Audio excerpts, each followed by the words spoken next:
in the 21st century is instrumental in formalization of the economy.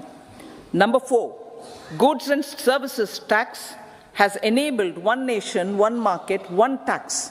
Tax reforms have led to deepening and widening of tax base. Number 5, strengthening of the financial sector has helped in making savings, credit, and investments in the 21st century more efficient. Is instrumental in formalization of the economy. IFSC. Number 4, and the Unified Regulatory Authority has enabled one nation, one market, one creating tax. A robust tax reforms have led to deepening and widening of services tax base. Number 5, strengthening of the financial sector has helped in making savings, credit, and in investments the 21st century more efficient. Is instrumental in formalization of the economy. IFSC. Number 4, and the Unified Regulatory Authority has enabled one nation, one market, one creating tax. A robust tax reforms have led to deepening and widening of services tax base.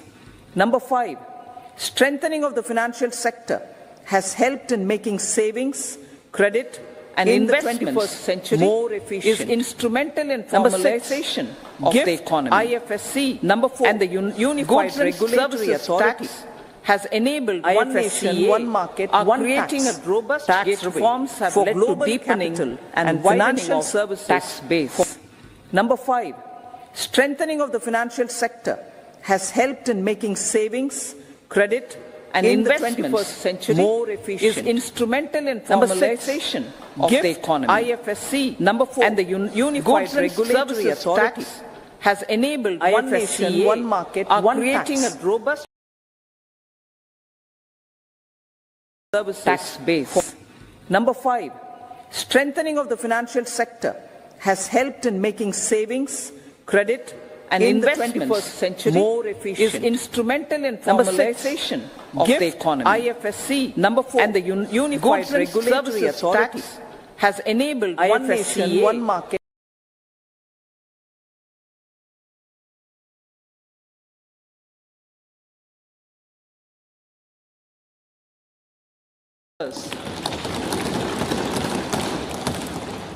In the words of Honorable Prime Minister, the corridor, and I quote, will become the basis of world trade for hundreds of years to come, and history will remember that this corridor was initiated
for Amritkal.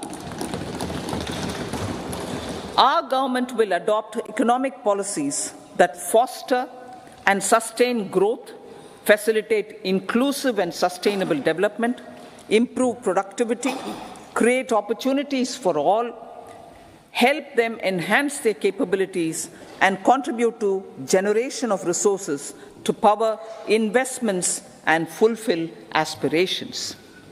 Guided by the principle, reform, perform, and transform, the government will take up next generation reforms and build consensus with the states and stakeholders for effective implementation. It is an important policy priority for our government to ensure timely and adequate finances, relevant technologies, and appropriate training for the micro, small, and medium enterprises, MSMEs, to grow and also compete globally. Orienting the regulatory environment to facilitate their growth will be an important element of this policy mix. Aligning with the Panchamrit goals, our government will facilitate sustaining high and more resource-efficient economic growth. This will work towards energy security in terms of availability, accessibility, and affordability. For meeting the investment needs, our government will prepare the financial sector in terms of size, capacity, skills, and regulatory framework. Aspirational Districts Program. Our government stands ready to assist the states in faster development of aspirational districts and blocks, including generation of ample economic opportunities. Development of the East. Our government will pay utmost attention to make the eastern region and its people a powerful driver of India's growth.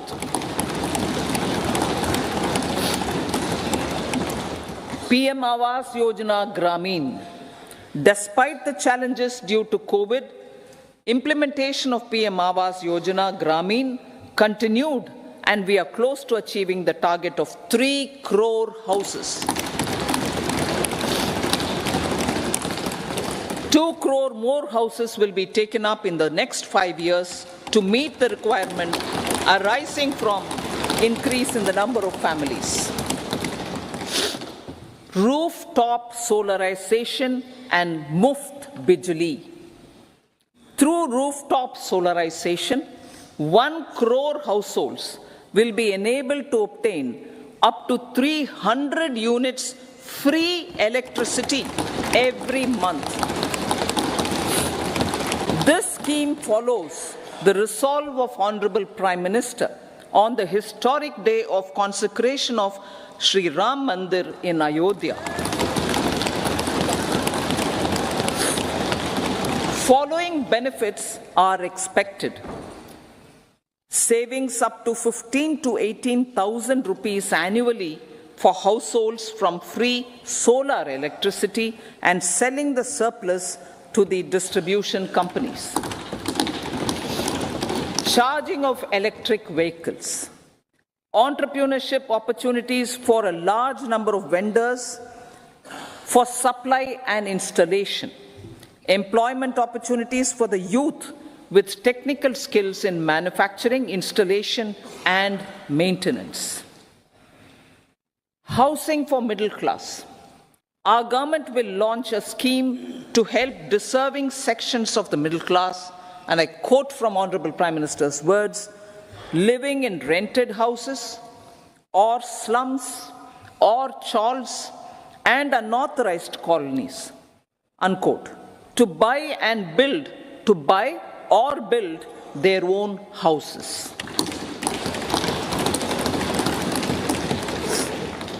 Medical colleges. Several youth are ambitious to get qualified as doctors. They aim to serve our people through improved healthcare services. Our government plans to set up more medical colleges by utilizing the existing hospital infrastructure under various departments.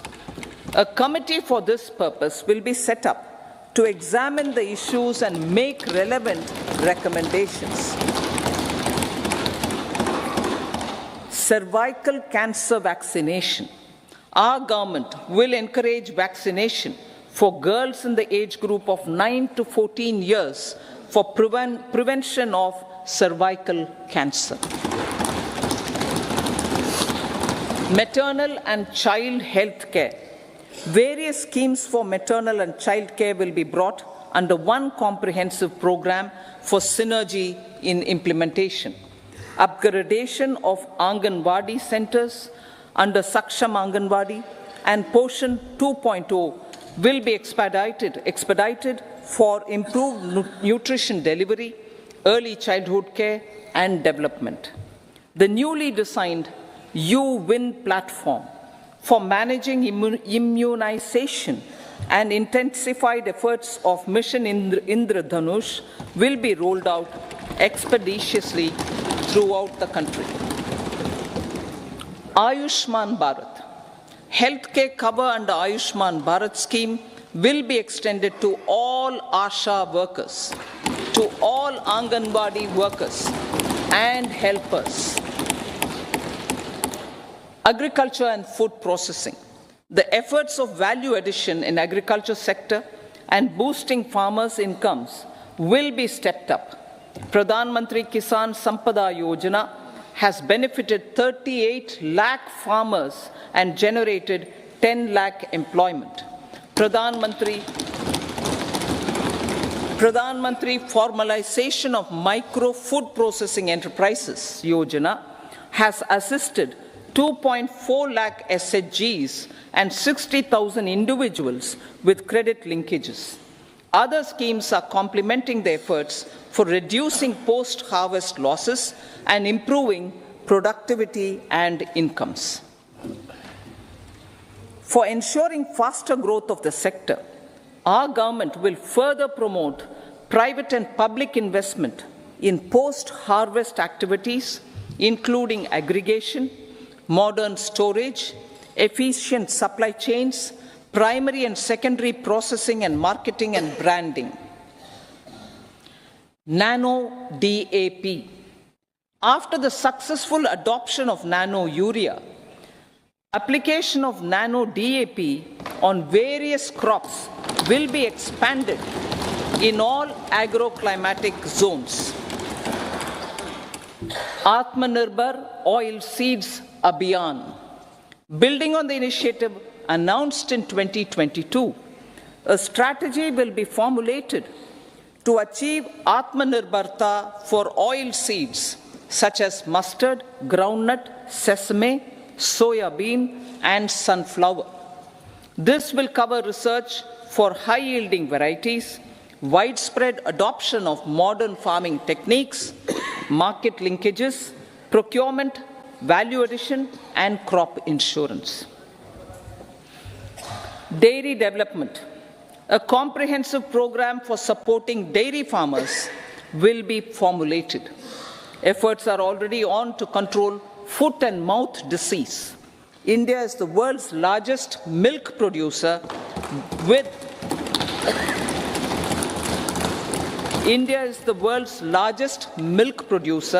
but with low productivity of milch animals. The program will be built on the success of existing schemes such as Rashtriya Gokul Mission, National Livestock Mission, and infrastructure development funds for dairy processing and animal husbandry. Matsya Sampada. It was our government which set up a separate department for fisheries, realizing the importance of assisting fishermen. This has resulted in doubling of both inland and aquaculture production. Seafood exports since 2013-14 has also doubled. Implementation of Pradhan Mantri Matsya Sampada Yojana will be stepped up to 1. Enhance aquaculture productivity from existing 3 to 5 tons per hectare. 2. Double exports to 1 lakh crore rupees, and 3. Generate 55 lakh employment opportunities in the near future. 5 integrated aqua parks will also be set up. Lakpati Didi.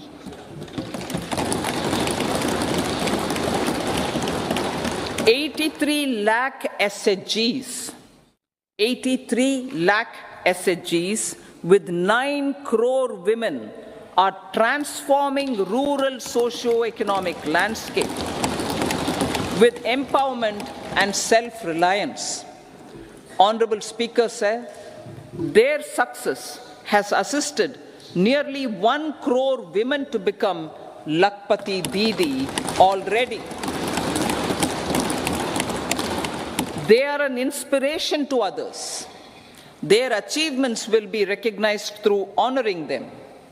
Buoyed by the success, it has been decided to enhance the target for Lakpati Didi from 2 crores to 3 crores.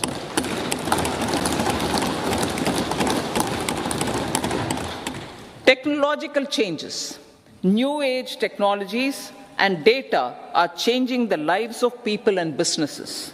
They are also enabling new economic opportunities and facilitating provision of high-quality services at affordable prices for all, including those at the bottom of the pyramid. Opportunities for India at the global level are expanding. India is showing solutions through innovation and entrepreneurship of its people. Research and innovation for catalyzing growth, employment, and development. Prime Minister Shastri, Prime Minister Lal Bahadur Shastri gave the slogan of Jai Jawan, Jai Kisan. Prime Minister Vajpayee, Atal Bihari Vajpayee ji, made that Jai Jawan, Jai Kisan, Jai Vigyan.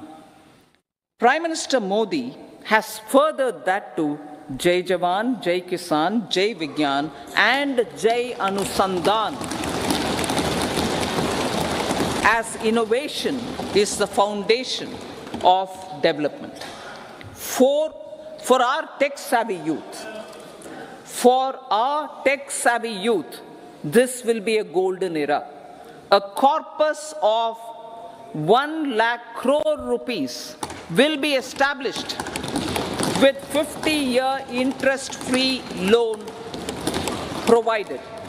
The corpus will provide long-term financing or refinancing with long tenors and low and or nil. I repeat that sentence. The corpus will provide long-term financing or refinancing with long tenors and low or nil interest rates. This will encourage the private sector to scale up research and innovation significantly in sunrise domains. We need to have programs that combine the powers of our youth and technology. A new scheme will be launched for strengthening deep tech technologies for defense purposes and expediting Atmanirbharta. Infrastructure development.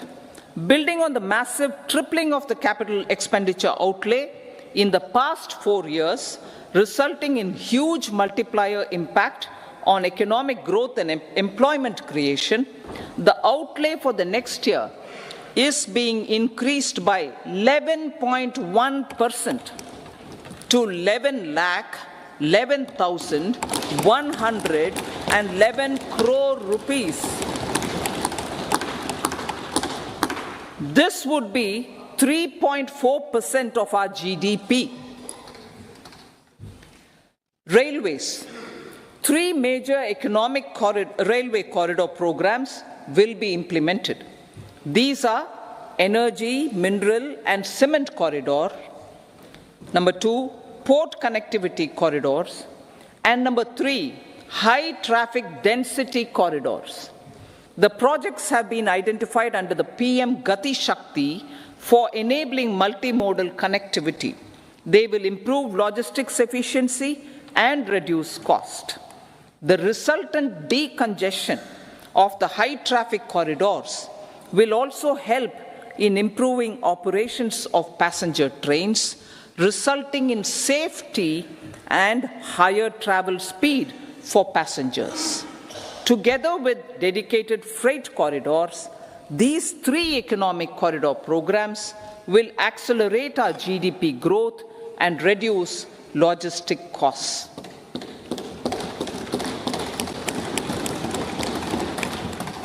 40,000 normal rail bogies will be converted to Vande Bharat standards to enhance safety, convenience, and comfort of passengers. Aviation sector. The aviation sector has been galvanized in the past 10 years. Number of airports have doubled to 149. Rollout of air connectivity to Tier 2 and Tier 3 cities under UDAN scheme has been widespread. 517 new routes are carrying 1.3 crore passengers. Indian carriers have proactively placed orders for over 1,000 new aircrafts. Expansion of existing airports and development of new airports will continue expeditiously. Metro and Namo Bharat. We have a fast expanding middle class and rapid urbanization is taking place. Metro rail and Namo Bharat can be the catalyst for the required urban transformation. Expansion of these systems will be supported in large cities, focusing on transit-oriented development. Green energy. Towards meeting our commitment for net zero by 2070, the following measures will be taken. Viability gap funding will be provided for harnessing offshore wind energy potential for initial capacity of 1 gigawatt. Coal gasification and liquefaction capacity of 100 metric tons will be set up by 2030. This will also help in reducing imports of natural gas, methanol, and ammonia. Phased mandatory blending of compressed biogas in compressed natural gas for transport and piped natural gas for domestic purposes will be mandated. Financial assistance will be provided for procurement of biomass aggregation machinery to support collection. Electric vehicle ecosystem. Our government will expand this and strengthen the e-vehicle ecosystem by supporting manufacturing and charging infrastructure. Greater adoption of e-buses for public transport networks will be encouraged through payment security mechanism. Biomanufacturing and biofoundry. For promoting green growth, a new scheme of biomanufacturing and biofoundry will be launched. This will provide environment-friendly alternatives such as biodegradable polymers, bioplastics, biopharmaceuticals, and bioagri inputs. This scheme will also help in transforming today's consumptive manufacturing paradigm to the one based on regenerative principles. Blue Economy 2.0. For promoting climate-resilient activities for Blue Economy 2.0, a scheme for restoration and adaptation measures and coastal aquaculture and mariculture with integrated and multi-sectoral approach will be launched. Comprehensive development of tourist centers.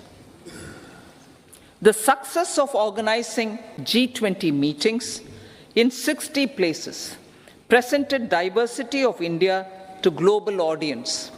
Our economic strength has made the country an attractive destination for business and conference tourism. Our middle class also now aspires to travel and explore. Tourism, including spiritual tourism, has tremendous opportunities for local entrepreneurship.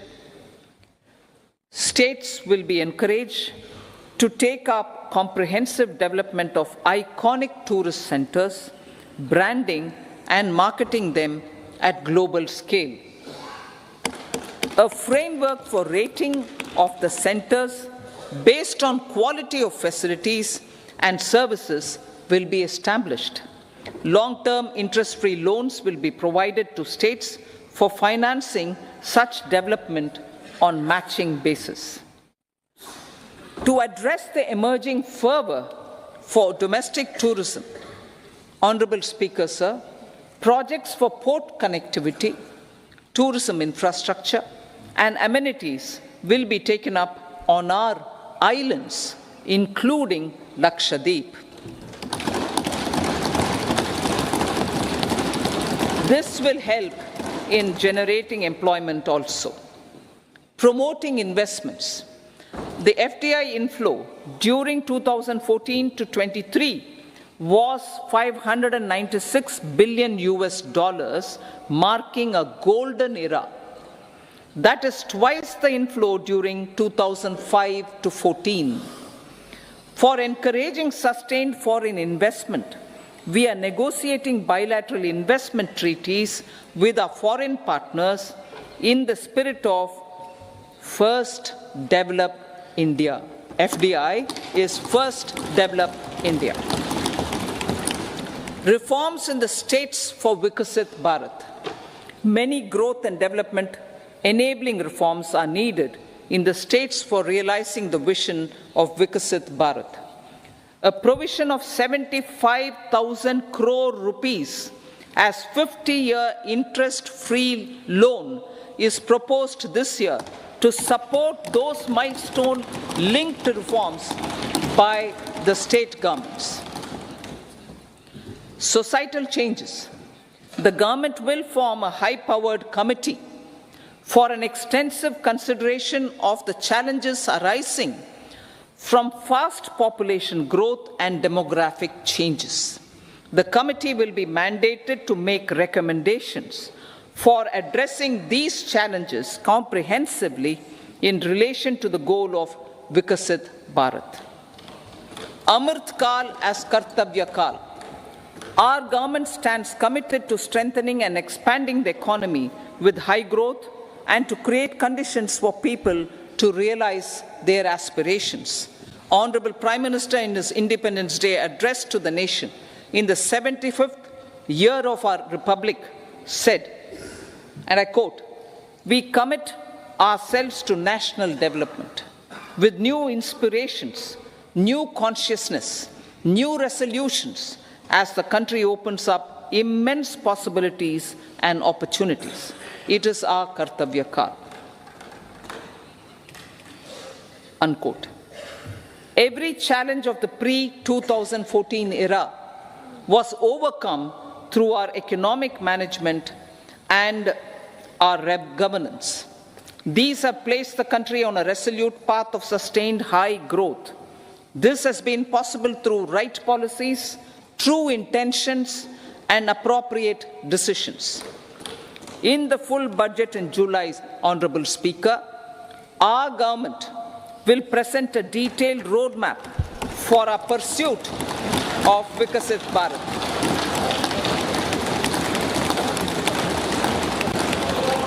Revised estimates. Revised estimates of 2023-24. The revised estimate of the total receipts other than borrowings is 27.56 lakh crores of rupees, of which the tax receipts are 23.24 lakh crore rupees. The revised estimate of total expenditure is 44.90 lakh crore rupees. The revenue receipts at 30.03 lakh crore rupees are expected to be higher than the budget estimate, reflecting strong growth momentum and formalization in the economy.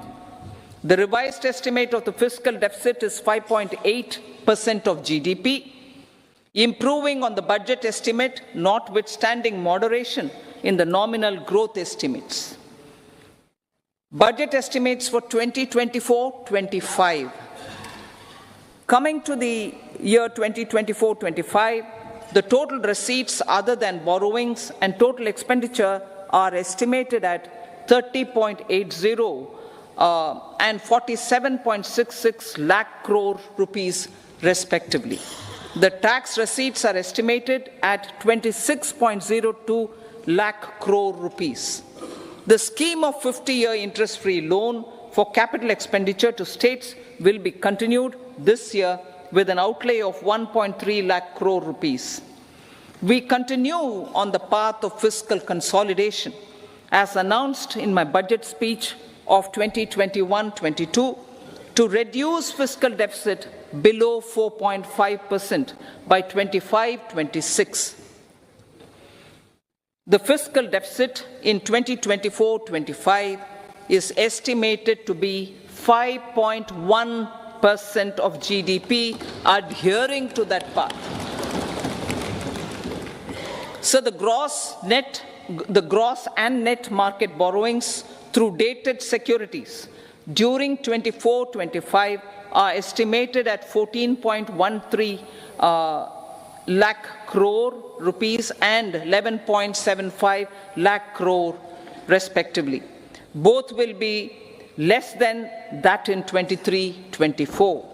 Now that the private investments are happening at scale, the lower borrowings by the central government will facilitate larger availability of credit for the private sector. Vote on account. I'll be seeking vote on account approval of the Parliament through the appropriation bill for a part of the financial year 2024-25.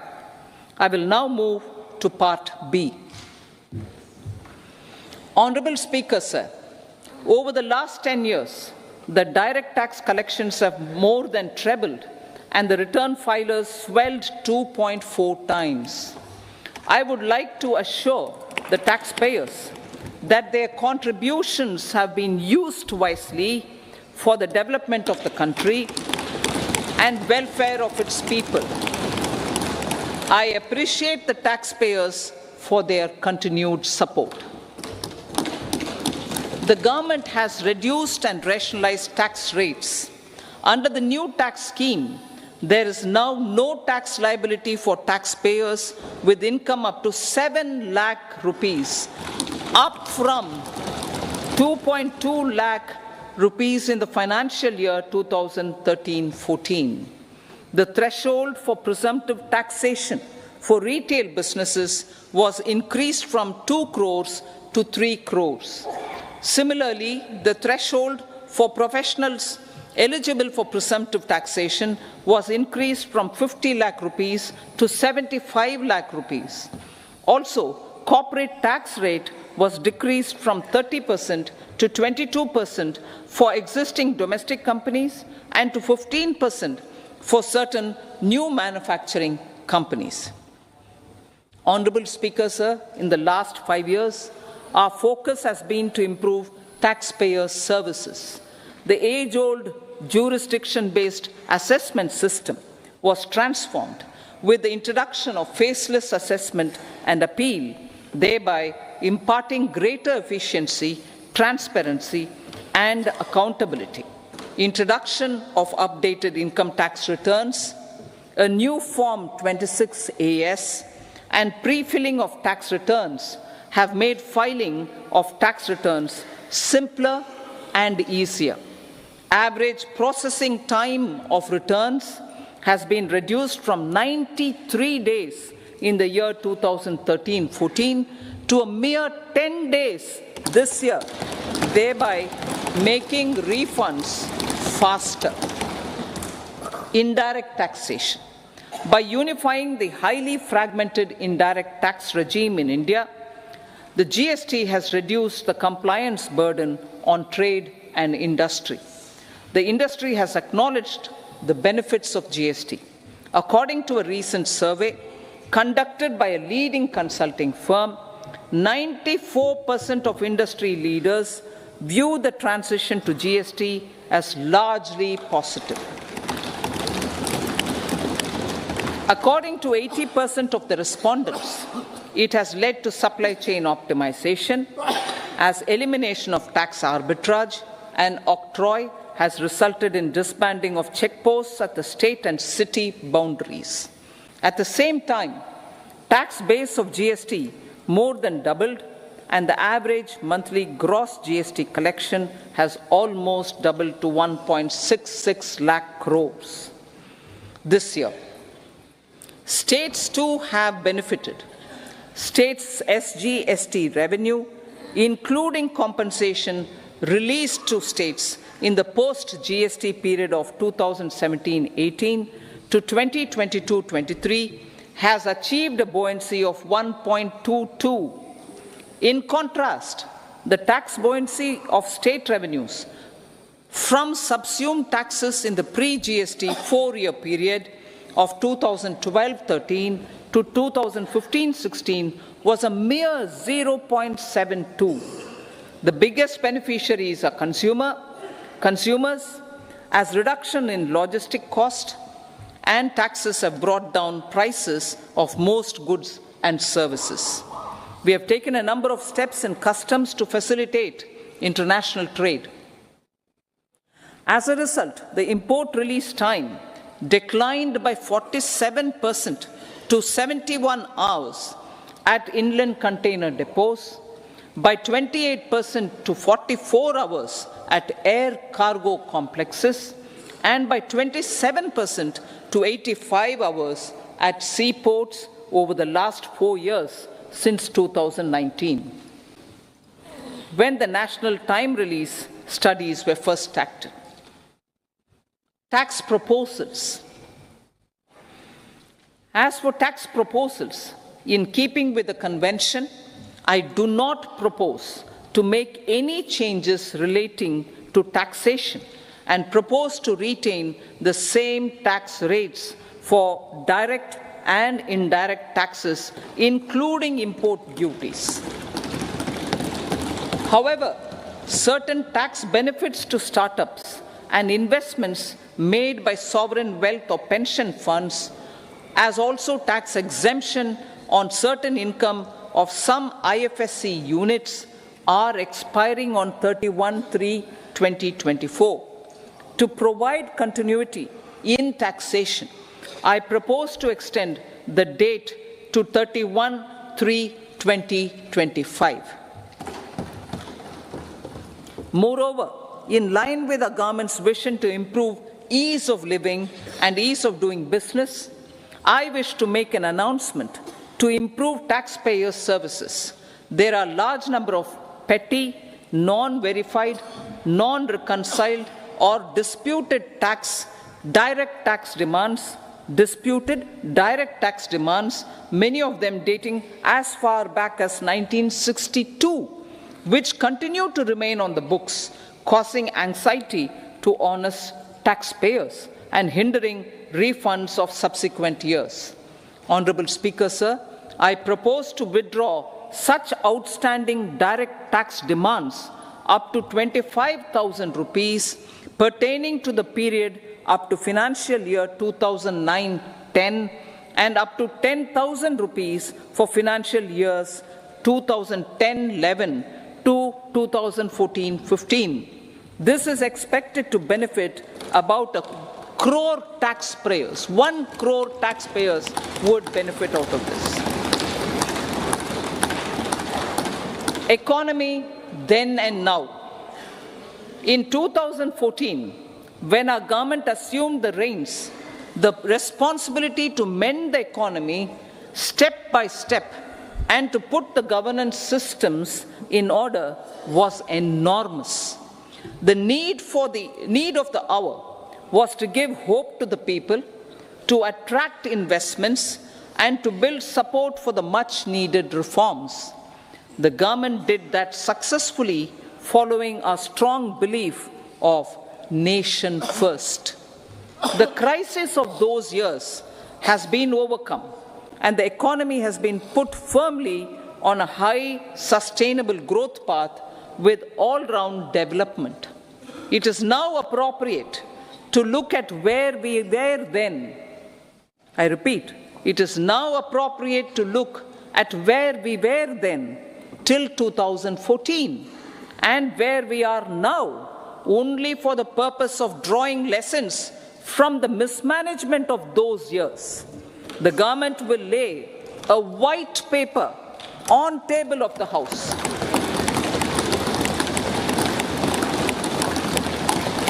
The exemplary track record of governance, development and performance, effective delivery and Jan Kalyan has given the government trust, confidence and blessings of the people to realize whatever it takes, the goal of Vikasit Bharat with good intentions, true dedication, and hard work in the coming years and decades. With this, Honorable Speaker, I commend the interim budget to this august House. Jai Hind.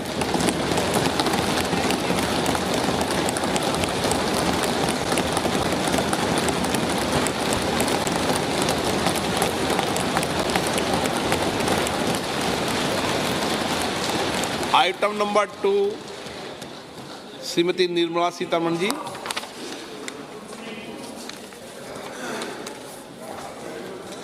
So, with your permission, I rise to lay on the table the following statements under Section 3(1) of the Fiscal Responsibility and Budget Management Act 2003, Medium-Term Fiscal Policy cum Fiscal Policy Strategy Statement and Macroeconomic Framework Statement.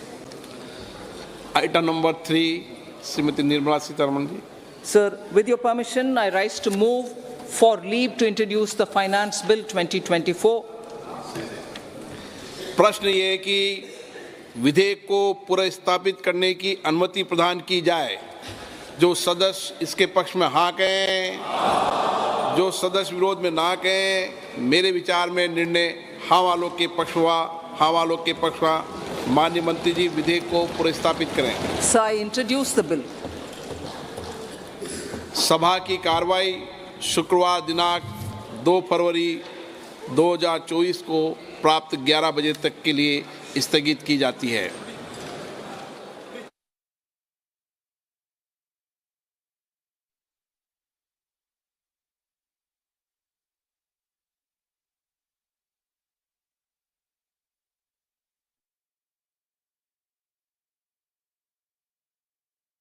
Draupadi Murmu परिसर में अंदर हैं। विशेष अभिभाषण के लिए आगे बढ़ती हुई